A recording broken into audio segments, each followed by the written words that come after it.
පුතේ ඉස්සර මිනිස්සු කියනවනේ කතාවට වවන්නෝ දිනන්නෝ කියලා.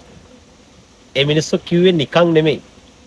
මේ තියෙන්නේ මාස දෙකකින් ලක්ෂ 20ක් හොයන්න පුළුවන් වැඩක්. දැන් මේක ක්‍රියාවට නංවලා තියෙන තව දවස් 20යි. තව දවස් 20කින් ලක්ෂ 20ක්. හරියටම අක්කර 1යි කාලක කොමඩු අගාවක් මේ තියෙන්නේ. මේ අගාවට දැන් මාසයයි දවස් 7යි හරියටම. අස්සන්නේ මූලික අධියර දැන් ලස්සන ඉරි ටිකක් දැන් නිර්මාණය වෙලා තියෙන්නේ.